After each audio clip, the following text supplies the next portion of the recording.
Bienvenue dans cette salle de classe virtuelle.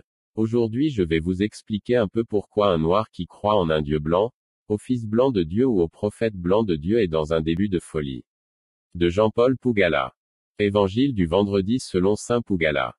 Attention, à l'écoute de la leçon du jour ci-après est strictement interdite à tout adulte qui croit au Père Noël appelé Jésus ou Mahomet.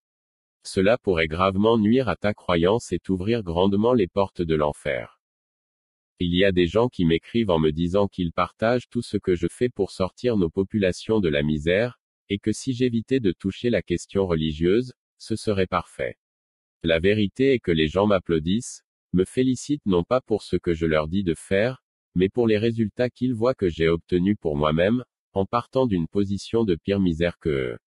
Et ils sont tous heureux que je gaspille mon temps à leur expliquer comment eux aussi peuvent y parvenir. Le problème de l'Africain est qu'il a l'illusion de changer de résultat sans changer de comportement.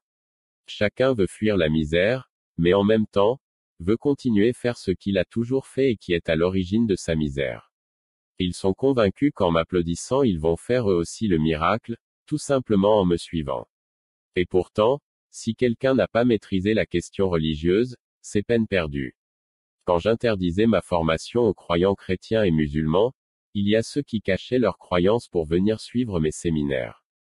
Mais ce qu'ils ne savaient pas était que ce n'était nullement un acte de discrimination que de leur interdire ma formation, mais une manière de leur éviter de perdre leur argent pour rien. Le monde industriel est le secteur économique le plus cruel, le plus dur où il n'y a pas la moindre chance de survie pour ceux qui croient au Père Noël. Parce que pour un Africain qui a été mis dans le christianisme et l'islam avec le fouet, la religion fait partie du problème et non de la solution. Il suffit pour cela d'observer la communauté afro-américaine pour comprendre pourquoi le système nous a mis la Bible entre les mains. En effet, tant que tu croiras en un Dieu blanc, et son Fils blanc, tu ne pourras pas contester l'hégémonie économique du blanc, tu ne pourras pas te comporter en concurrent du blanc. La preuve, les Noirs américains les plus riches sont les pasteurs et non les industriels, sont les sportifs et non les créateurs de richesses. Et c'est ce modèle qui est en cours d'installation en Afrique en ce moment. Si en plus, tu mets cela dans la tête de tes enfants noirs qu'ils doivent prier et remercier le Fils blanc d'un Dieu blanc, eux aussi vont s'installer dans leur place de deuxième rôle, pour servir le blanc et jamais du premier rôle pour concurrencer le blanc. L'autre jour à la mairie, pour la remise du prix de l'excellence récompensant la mention très bien de mon enfant au baccalauréat, comme d'habitude, nous étions les seuls noirs. Parce qu'il faut aussi le remarquer que nous sommes les seuls noirs de la ville à ne pas tomber dans le piège religieux.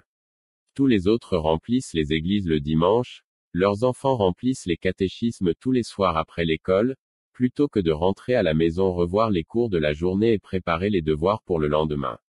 Le temps de la prière est un espace précieux que l'enfant a soustrait à la compétition qui pouvait le voir vainqueur devant un blanc. En lui mettant la Bible en main, dans un pays qui a adopté une loi en 1905 interdisant à toute école, même religieuse, de parler de Dieu à un enfant durant les heures d'école, on est certain qu'il est définitivement exclu de toute compétition d'intelligence avec le maître blanc.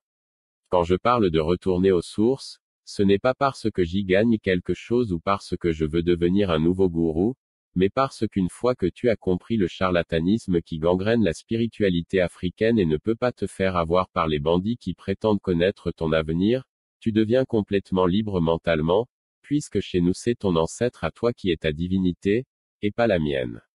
Donc, je n'ai rien à te dire ou t'enseigner sur quoi que ce soit.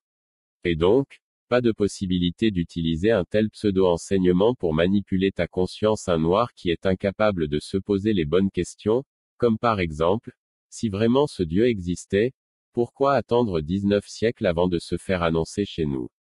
Et que sont devenus tous nos ancêtres nés, grandis et morts durant ces 19 siècles puisqu'ils n'ont pas connu le pseudo-sauveur? Si tu ne peux pas te poser ce genre de questions, c'est que ton cerveau est abîmé et donc que tu es dans un début de folie. Et plutôt que de venir brailler ici, au lieu de laisser Dieu se défendre lui-même, va te faire soigner chez un psychiatre. Jean-Paul Pougala. Avignon, le 22 juillet 2017. Si vous avez aimé la leçon, alors cliquez sur j'aime, abonnez-vous et surtout activez la cloche de notification pour être informé de nos différents cours virtuels. Ciao et à bientôt.